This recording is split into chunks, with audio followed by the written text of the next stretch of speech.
Welcome everybody. We have done this topic before. The reason I'm doing it again today because the form was apparently revised and updated in December of 2017. Plus, this is also a very important form because you are going to use it at least 25% of the time when you place an offer. This is a offer. This is a contingency that is used by a buyer who not only needs to buy a home, but who also may need to sell his home. That's why he may need a contingency for the sale of the buyer's property. Whether he is going to need that contingency or not requires a serious discussion between the buyer's agent and the buyer.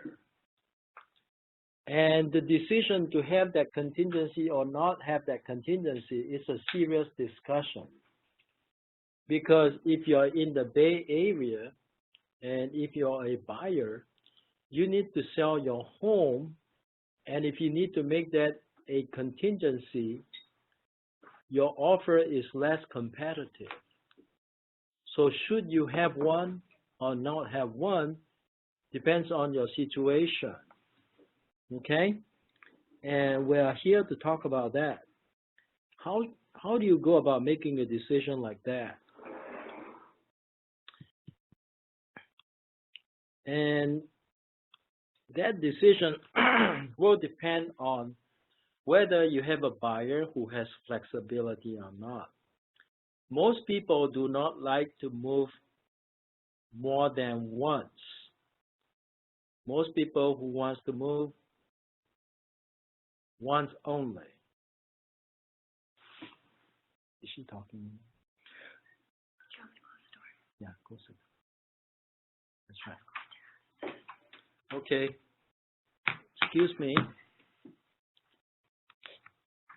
Now, if I'm a buyer, I have to ask myself, do I really need to sell my home in order to purchase the next property? If I don't have to sell my home in order to sell the next to buy the next property, then I don't need the contingency for buyer's property. But if I can qualify by getting a loan and not have to sell my property, then it's better that I don't have a contingency for sale of my property. I simply just have a loan contingency. Because by having a contingency for sale of buyer's property, I created another uncertainty in my offer. I might have the inspection contingency, the loan contingency, appraisal contingency.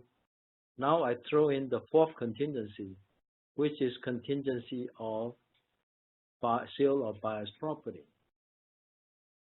How is the seller going to know that my loan will only get approved if I'm able to sell my property?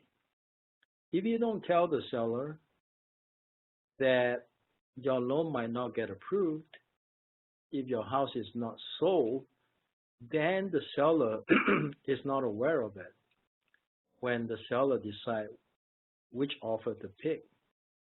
But if you throw in the contingency of sale of buyer's property, then right away the seller is going to know about it. The seller is going to know you have inspection contingency, appraisal, loan, and now sale of buyer's property. Can I hide the sale of my buyer's property as a condition to getting my loan approved? Yes, you can. Because when you submit your offer, if you don't have a contingency of sale of buyer's property, your offer is going to be accompanied with a loan contingency, but the seller would only see your pre-approval. Usually, the loan agents, when they issue pre-approval, they don't have to state in the pre-approval that in order for the buyer to get the loan, buyer have to sell his property. So if you're not able to successfully sell your home, all that would only mean is that your loan is not approved. Versus if you have a sale or buyer's property contingency in your offer, then you got 4 contingencies instead of 3. So if I'm a seller, when I see that contingency of sale or buyer's property, I look around to see if there's a better offer. I may even accept a lower offer that has less or no contingencies versus one that has a higher offer but with all of these contingencies. So if you have a sale or buyer's property contingency, you have to be better than everybody else on the purchase price. Not only better, maybe much better, or else you don't have a chance. Or you might be bidding on a property where it's not very desirable and then you don't have much competition. Then can you have a contingency for sale or buyer's property? So these are discussions that you have to have with your buyer. So even if I have to sell my property, if I'm a buyer, in order to get my loan approved, I may even consider not having a contingency of sale or buyer's property. Because you know why? That's going to be one of the conditions in the loan approval. So why bother putting in a contingency of sale or buyer's property when it's already included in the loan contingency? Because my loan will depend on the success of the sale of my property. Why bother doing that?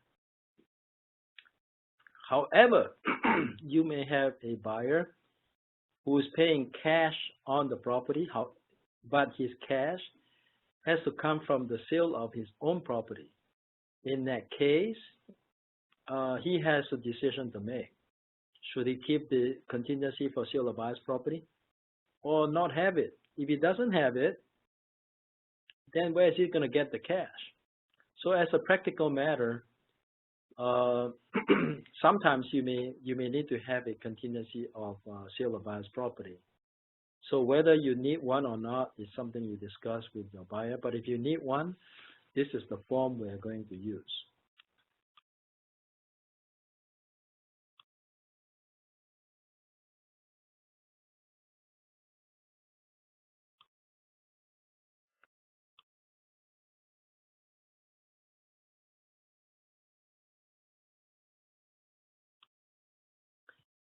And why should you learn about this form, even if you're a listing agent? Well, you should learn about this form, even if you're a listing agent, because sometimes you don't have any other better offers.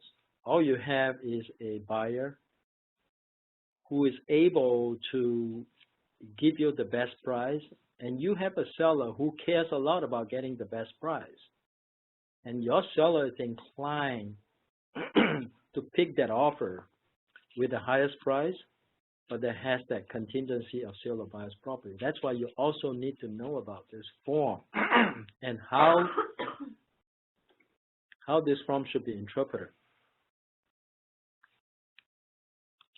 Going back to the RPA.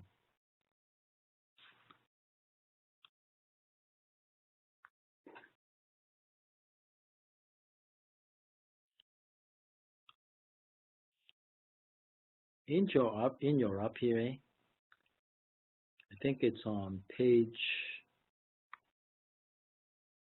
2 of your RPA, sale or buyer's property, paragraph number 4. The default is A. So if you have a sale or buyer's property contingency, you need to check B.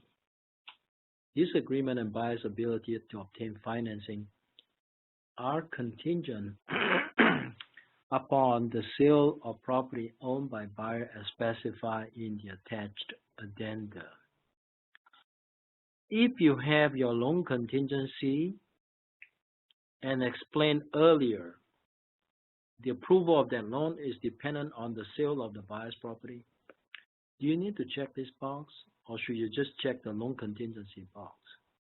I would simply just check the loan contingency box, because why create an additional contingency unless you have to?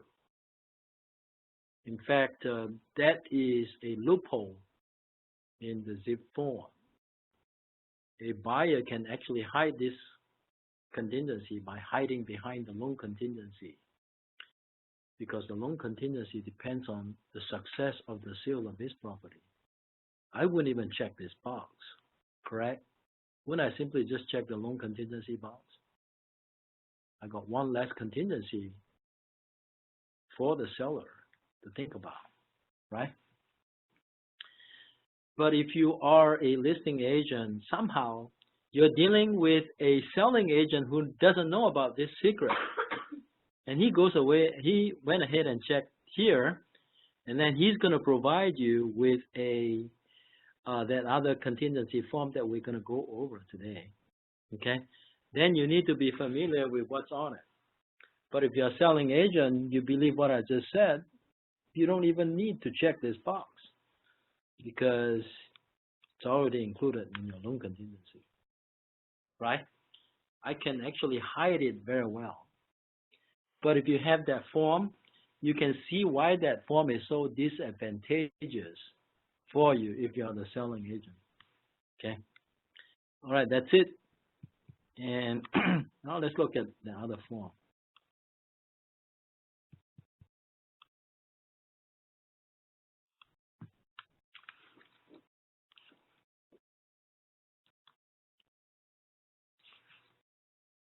I have this memorized, so I don't have to type the entire name, okay?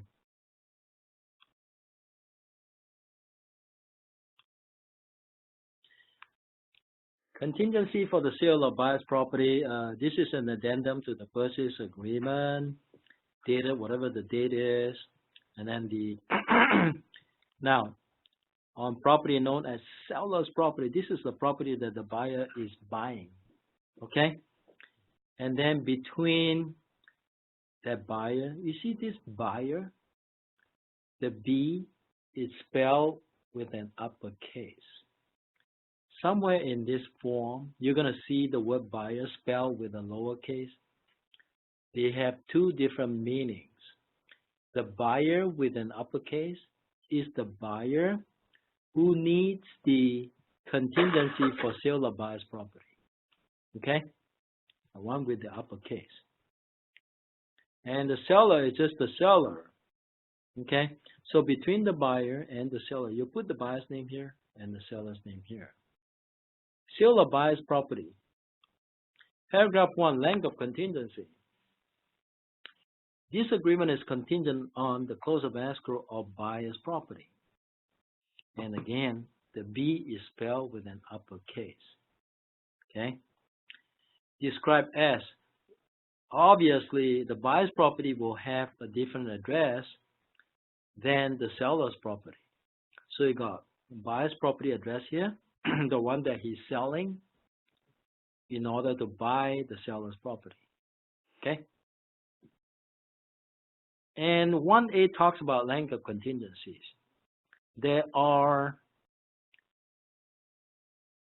3 possible definitions of length of contingency.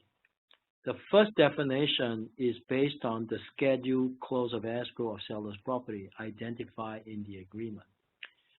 Just as a hypothetical, assuming that the close of escrow between the seller and the buyer with the uppercase is April 15, 2018.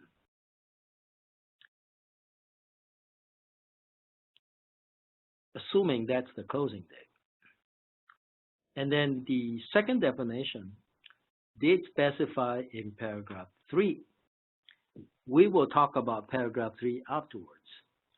So the length of contingency is the earliest of the scheduled close of escrow for this transaction. This meaning the buyer with the uppercase B. and the date specified in paragraph 3, whichever expires sooner. And we will see what that second date is. More likely than not, the second date will either be the same as the first one or be sooner than the first one. So that's why you need to pay attention to both dates. The outside date is April 15 because that is the close of escrow date for this transaction. Or you can define a different date. Most likely than not, you don't have a number 3. You just have to look at 1 and 2 to decide which date applies as the length of contingency. Okay. B, continuation of, no, actually there's something else here. It says here, buyer shall, within 2 days after close of escrow of buyer's property, provide documentation of close to seller. Chances are, the close of escrow for the sale of buyer's property would be a period of time, several days, maybe weeks, before close of escrow of sale of seller's property. But here it says the buyer shall, within 2 days after close of escrow of buyer's property, provide documentation of close to the seller. Let's say the sale of buyer has a close of escrow of April 7th. And if the sale of buyer's property closes on time, the buyer shall notify the seller that that escrow has closed no later than April the 9th, because it says within 2 days after the close of escrow of the sale of buyer's property. B, continuation of contingency. This contingency can only be removed in writing. We know that. Even if buyer removes this contingency, unless buyer also performs all actions pursuant to paragraph 8, seller retains the right to cancel under paragraph 5. No, don't think that if you have the buyer remove the sale of buyer's property's contingency, that the seller will lose his right to cancel. That is wrong. Even if your buyer is willing to remove this contingency, the seller still retains the right to cancel. Well, you probably think, well, Kenny, how is that possible? Yes, it is. Typically, on a loan contingency, appraisal contingency, and an inspection contingency, once we remove those contingencies, seller does not have the right to cancel. But not in the case of contingency for the sale of buyer's property. Even if your buyer removed that contingency, the seller, in some circumstances, may still retain the right to cancel. So you think you are safe by removing the contingency for sale of buyer's property, but you are not, because if you see in paragraph 8, it explains why you are not safe. All right, let's move on. Once buyer's property closes, buyer can no longer use this contingency to cancel the agreement for obvious reason. You know, once the buyer's property closes escrow, is there a need for buyer to use this contingency anymore? No more, right? 2, buyer's property not in escrow. Now you have 2 situations here, 2 or 3. Your buyer's property is either not in escrow or your buyer's property in escrow. Which one does the seller like better, 2 or 3? Seller will like 3 better. Seller will feel safer if it's 3. So if your situation is number 2, you check this box. If your property is not even in escrow, the buyer's property, you check this box. And then it says buyer's property is not now in escrow. Now, if the buyer's property is not in escrow, then the next thing that the seller wants to know, has the buyer even signed a listing agreement yet with the listing agent? If the buyer has not even signed a listing agreement yet with the listing agent, does that make the seller feel better or worse? More likely it's worse. But it is not necessarily true that a buyer that has not signed a listing agreement with the listing agent is going to take a longer time to sell the buyer's property than if the buyer has already hired a listing agent and put it on the market. Not necessarily true.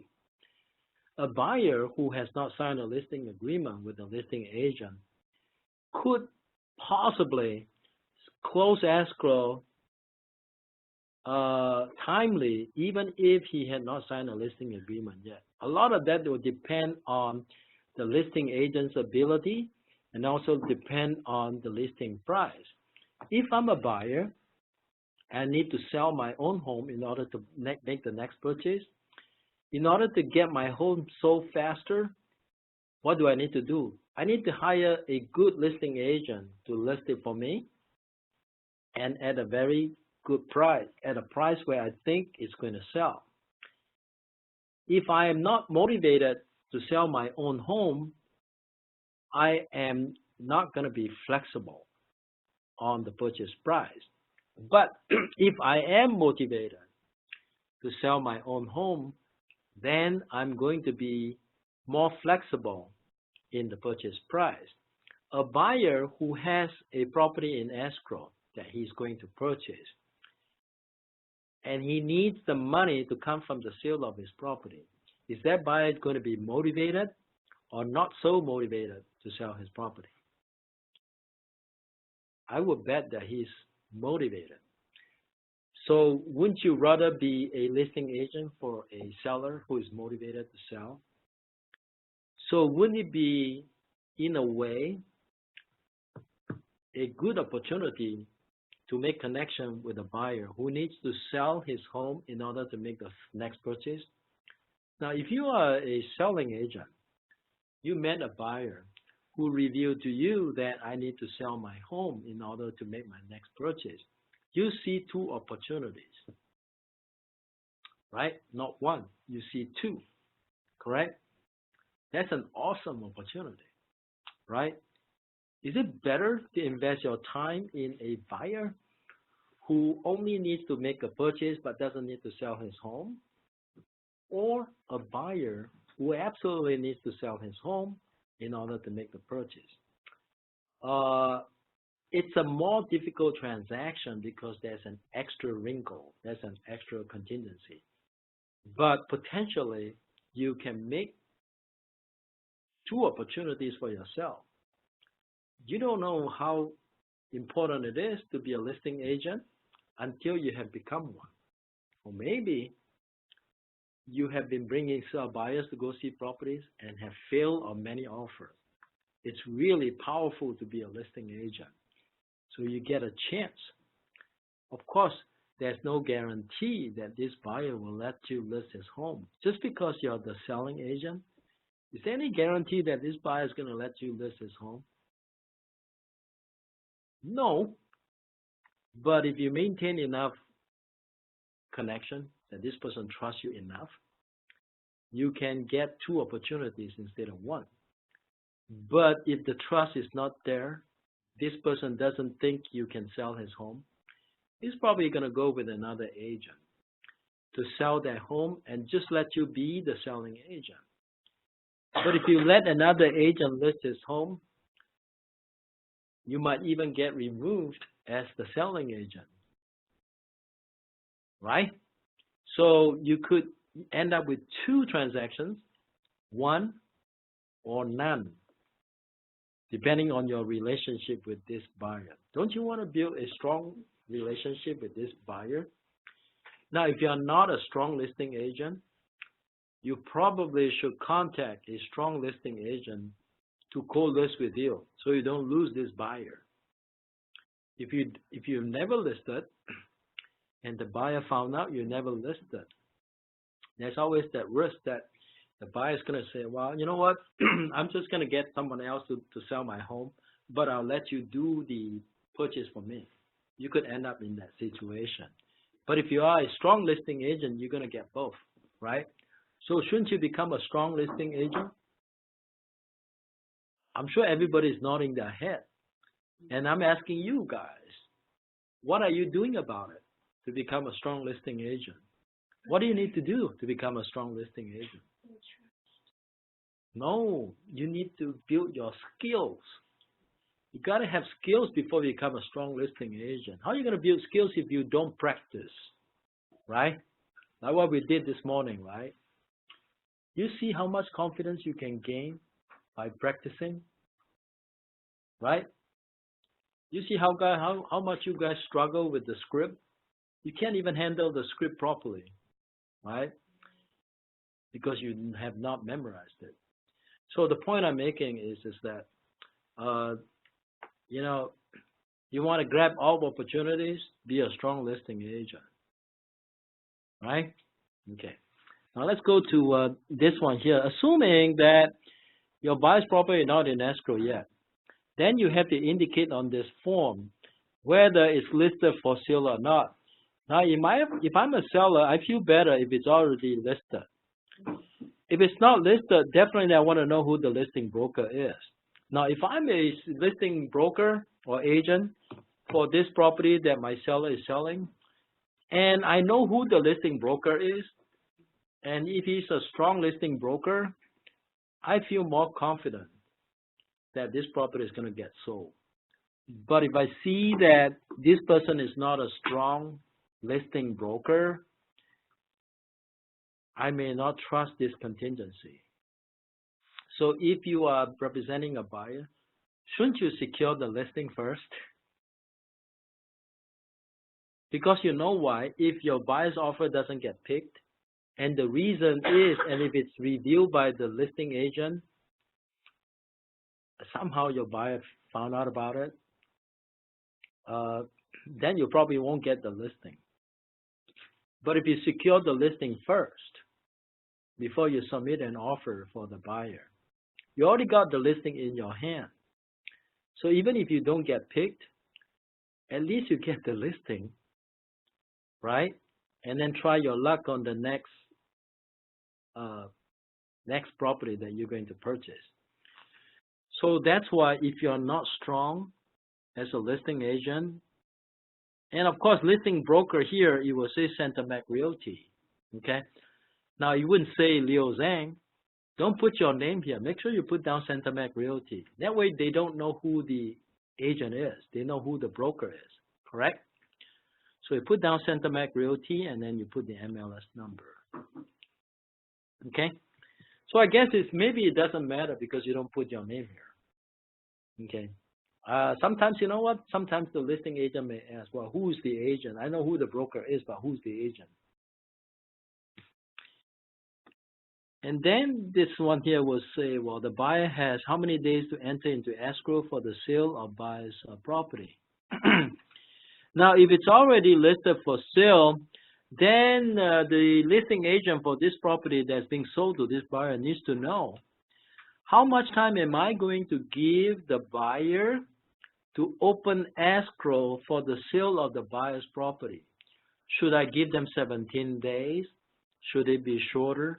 Most likely, it is shorter than 17 days. But if you don't even have it on the market, you're not even on the MLS, you think you can get it into escrow in 10 days? Maybe.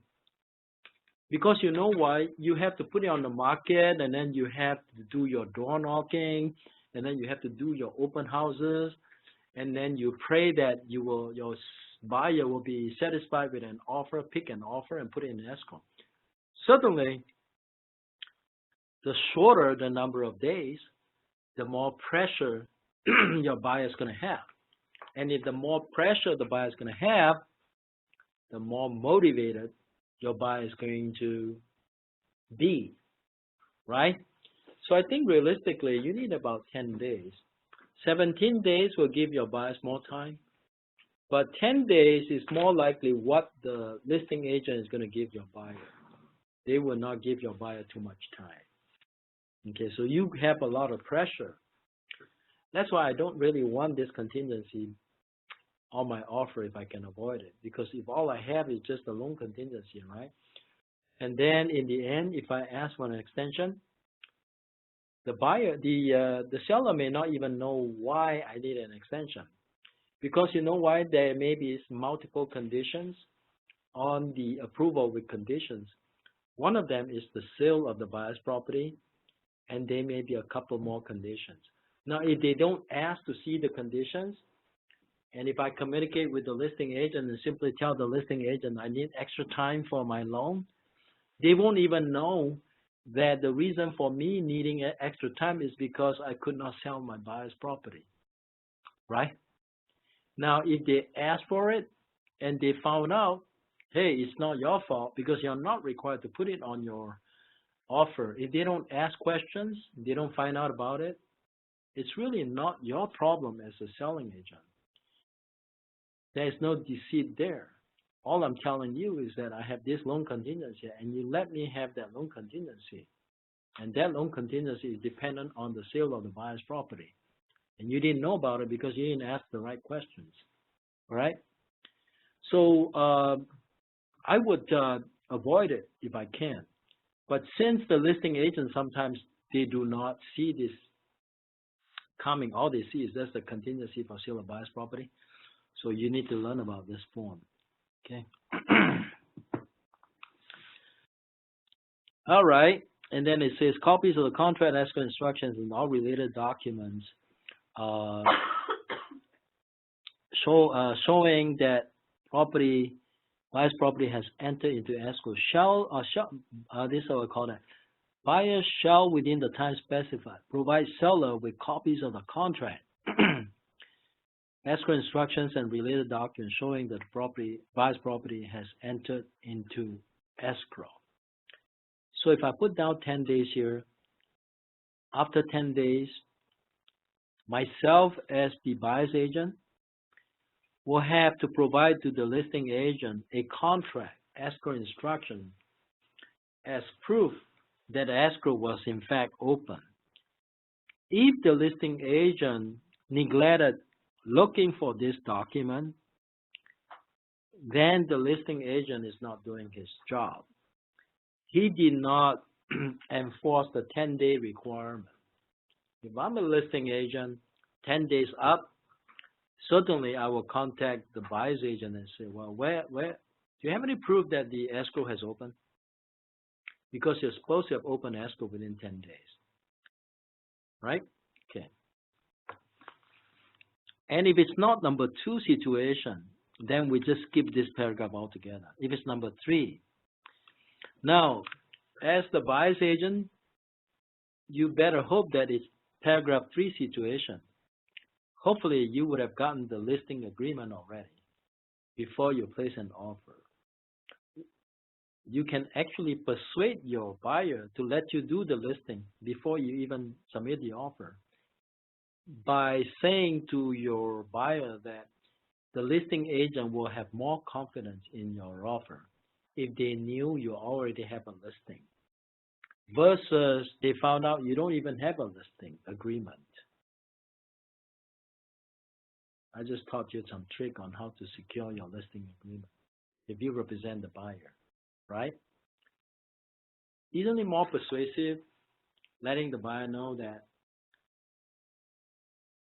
the listing agent will favor their offer more if the listing agent already know they have a listing agreement versus if they have none? So if I want to convince my buyer to give me the listing for the sale of his property, I certainly want to bring up this point. That way I secure the listing. Most important thing is secure the listing. You don't know how valuable it is to secure that listing first. You secure the listing, you can leverage that listing and get more listings. You can do your door knocking and get more opportunities. Secure that listing. Assuming you check number 3, it says buyer's property in escrow. Buyer's property is in escrow, and escrow is scheduled to close on. Now, certainly, it will be nice if by the time you submit an offer, your buyer's property is already in escrow. But you know what? In this market, that is such a great risk to the buyer that they may not be willing to put their property on the market, especially to put it into escrow before they found a home, unless they have a very strong rent-back condition. If they get a 90-day rent-back provision, then they feel more comfortable about putting their property into escrow before they submit an offer, right? Certainly, if I'm a listing agent, I see them check paragraph 3, I'm going to feel better. You know why? Once they're in this number 3, they've already conquered almost 70% of my doubt. They would have eliminated 70% of my doubt if I see them check paragraph 3, because I feel highly confident that they will follow through with my deal if I pick them as a buyer, if they check paragraph 3, right? Certainly, that's something that you want to talk to your buyer about. And buyers are always concerned, well, what if I don't find a property? My offer is not accepted. I need to close escrow on this one. After I close escrow, then where do I go? Find temporary housing? Or have some type of rent back from the buyer? Buyer with a lower case. Now, if you're already in escrow, then they want to know what date it's going to close, and they want to know who the escrow officer is. They want to know the escrow number. Assuming it's number 3 that is checked, cancellation of buyer's property. Now, even if the buyer's property is in escrow, is there any guarantee that the escrow will close for sure? No, there's still no guarantee, because there may be contingencies. Or there may be a buyer without contingencies, but that was willing to walk away from this deal by losing the deposit. There is no 100% guarantee they're going to close. So that's why you have number 4. So number 4 says cancellation of buyer's property. Now, if buyer's property is in or enters escrow, and either party to that escrow gives notice to the other, cancel that contract, buyer within 2 days thereafter shall give seller written notice of that cancellation. Now, if I'm the listing agent, I know that this buyer's property is already in escrow, but I'm not 100% certain that this one will close. So I want to be notified if for whatever reason the sale of the buyer's property actually results in cancellation of escrow. And I want them to tell me within 2 days. If they don't tell me, I just exercise my right to serve them with a notice to perform. Seller right to cancel. Seller may cancel the agreement in writing as follows. There are 4 situations that gives the seller the right to cancel. First situation is if the buyer does not close the escrow by the time specified in paragraph 1. That's one situation. Second situation, if the buyer does not show me proof that an escrow has opened. Third situation, if the buyer gives notice to me, the seller, that the buyer with a lowercase in the sale of the buyer's property in the uppercase has canceled, then I have the right to cancel. So either that they don't close on time, or I learned that they never open escrow, or I learned that the other buyer has canceled the contract. Any of these situations give me the right to cancel as a seller for this property that this buyer with an uppercase B is buying. Fourth situation is They were supposed to remove contingency under 8A, but they don't remove it. That also gives me the right to cancel. The seller has 4 different situations to cancel on this buyer. 1, he didn't close escrow on time. 2, he did not show me proof that an escrow has been opened. 3, the other buyer, the one with the lower case, has canceled the contract. 4, he failed to remove this contingency. Number 5. Number 6, buyer's right to cancel. Well, the seller has 4 situations he can cancel. In what situation can the buyer cancel? It's very easy. If the buyer cannot sell the buyer's home because it is a contingency, he can cancel it. Buyer may cancel the agreement in writing if prior to buyer's removal of the contingency for the sale of buyer's property does not close escrow by the time specified in paragraph 1. Or 2, the buyer for buyer's property gives notice to buyer of intent to cancel. So if you're a buyer, you open an escrow, you become unlucky, that buyer with a lowercase b decides to cancel, you have a choice. Do I want to continue with this deal I'm buying, with this property I'm buying, or do I want to cancel? You can cancel, because if the prior transaction fails, you can cancel or you can continue. It's totally up to you. That's why if you're the listing agent, a buyer with a contingency for sale of buyer's property is not the best buyer. It creates more uncertainty. 6A. Okay, let's talk about 6A.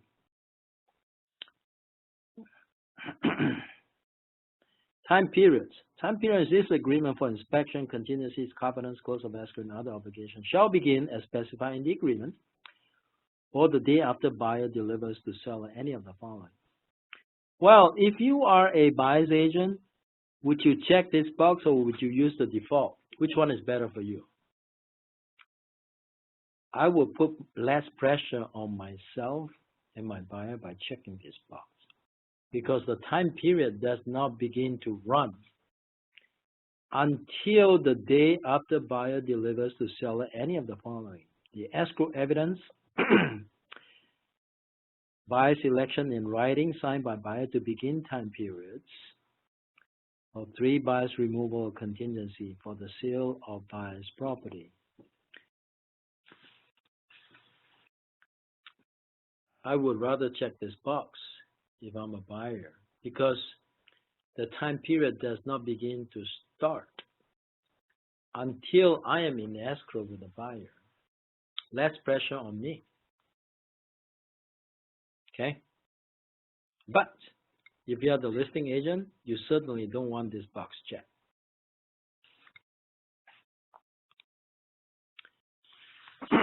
Buyer's deposit. Buyer's deposit shall be delivered to escrow within the time specified in the agreement, or within 3 business days signed by buyer to begin time periods. So if you had checked the box here, buyer does not need to put in the deposit until the buyer has found a buyer with a lowercase b for the sale of his property, right? So certainly advantageous to check this box if you represent the buyer. But if you don't check this box,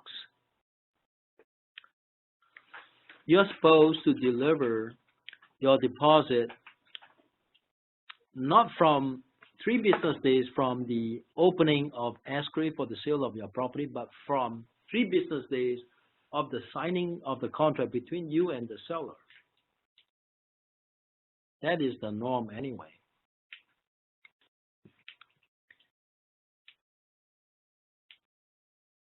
Eight, backup offers and seller right to have buyer remove contingencies or cancel.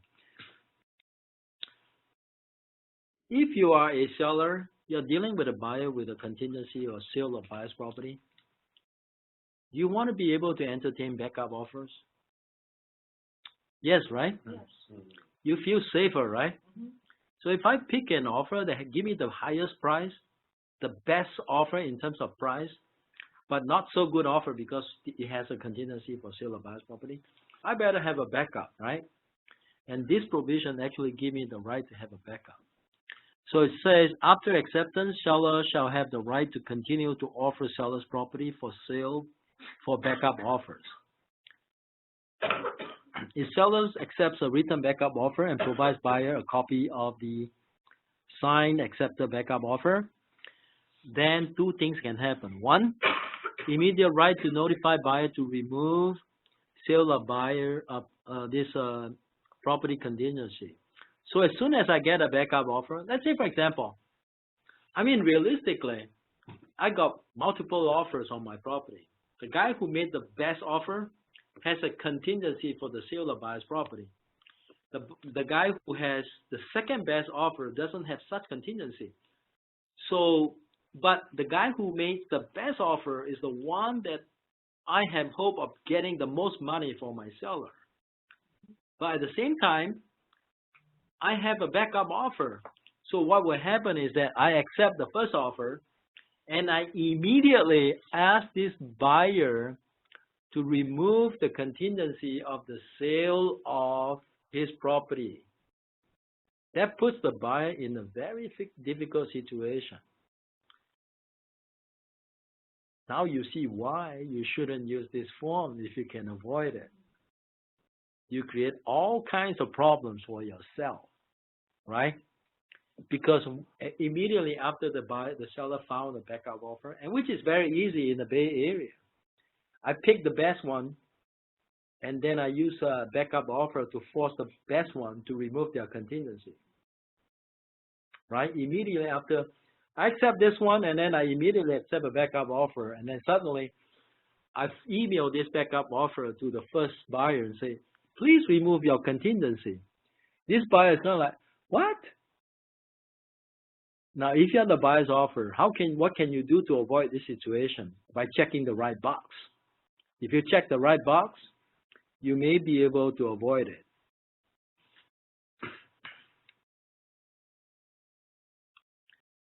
It says here, seller shall have the right to immediately give written notice to buyer in writing to remove this contingency, to remove the loan contingency, if any, and provide verification of sufficient funds to close escrow without the sale of buyer's property. So you're in big trouble if you really need the money from the sale of the buyer's property at this point. And it says, if buyer fails to complete these actions within 3 days after delivery of such notice, seller may then immediately cancel the agreement in writing. Conceivably, it's a useless contingency because the seller is going to have a backup offer. No, leave it.